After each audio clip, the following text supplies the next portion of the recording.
Shalom saudara, siapa di antara kita yang tidak mau menang? Saya percaya semua orang ingin menang. Menang berarti berhasil, sukses, dan mendatangkan kebahagiaan. Baik ketika menghadapi pergumulan, tekanan, kesulitan, tantangan, dan masalah hidup yang ada dalam diri, rumah tangga, pekerjaan, usaha, pelayanan, pertandingan iman, dan seluruh aspek kehidupan kita.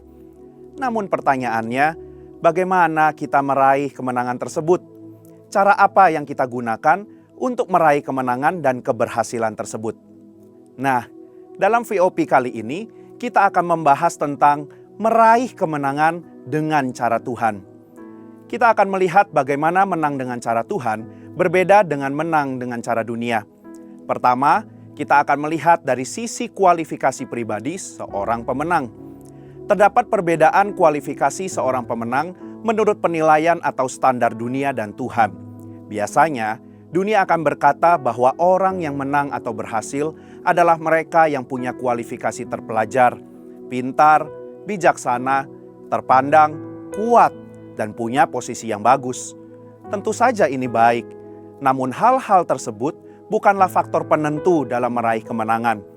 Berdasarkan 1 Korintus 1 ayat 26-29 dan Mazmur 20 ayat 7, kita mendapati bahwa faktor penentu seseorang meraih kemenangan adalah Tuhan, bukan kualifikasi pribadi.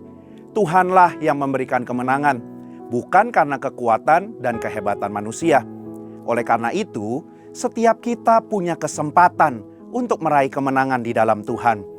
Kita bisa melihat contoh-contoh di Alkitab seperti Yusuf, Daud, Gideon, dan lain-lain. Menurut pandangan dunia, mereka tidak memiliki kualifikasi untuk meraih kemenangan dalam hidup. Namun berbeda dengan pandangan Tuhan. Justru Tuhan memilih dan menjadikan mereka sebagai pemenangnya. Maka dari itu, kita tidak perlu minder, takut, ataupun khawatir dengan latar belakang dan kondisi kita. Mendekatlah dan terus berharap hanya kepada Tuhan, sambil terus berusaha dan mengimprove diri, sehingga kita menjadi pribadi yang berkualitas dan dapat dipercaya. Sebaliknya, jangan sombong dan merasa hebat atas setiap pencapaian kita. Tuhanlah yang memilih dan meneguhkan kita. Dia juga yang memampukan dan menyertai kita. Kedua, kemenangan juga berbicara soal metode atau cara untuk meraih kemenangan itu. Cara yang Tuhan pakai seringkali berbeda dengan cara-cara dunia atau manusia, sehingga kita tidak bisa membatasi cara yang dapat dipakainya. Cara-cara luar biasa yang tidak dapat kita pikir dengan nalar manusia.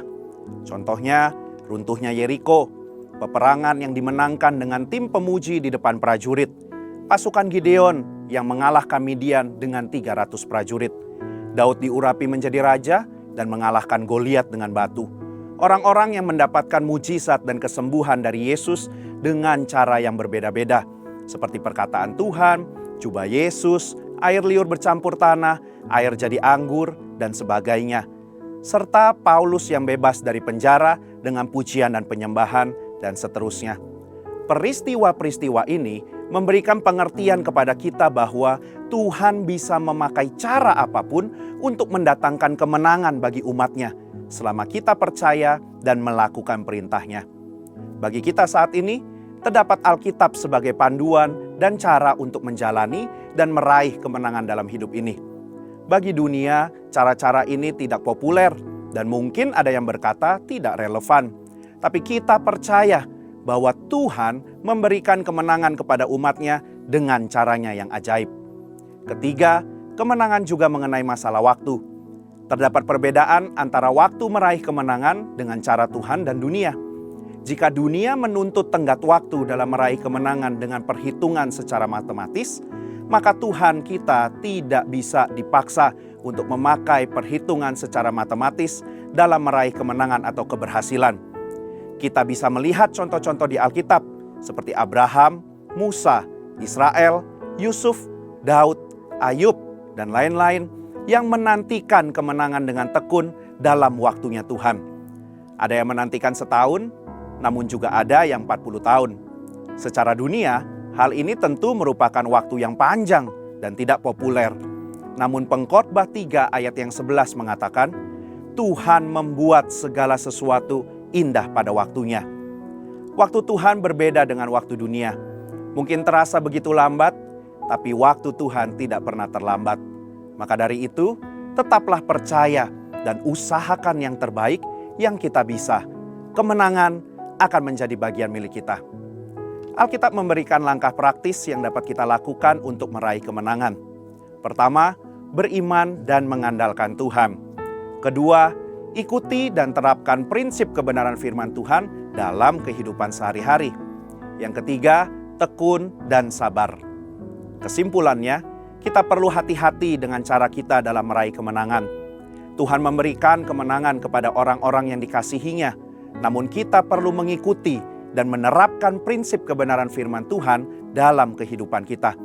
Dan tetap sabar dalam menantikan waktunya. Selain itu, kita tidak boleh bermegah atas kemenangan atau keberhasilan kita, karena itu adalah pemberian Tuhan. Mari kita meraih kemenangan bersama Tuhan dengan caranya sambil tetap memuliakan Tuhan dalam hidup kita. Saudara, untuk penjelasan lebih lengkap dari tim teologi kami, silakan scan QR Code atau buka link yang ada di atas. Tuhan Yesus memberkati.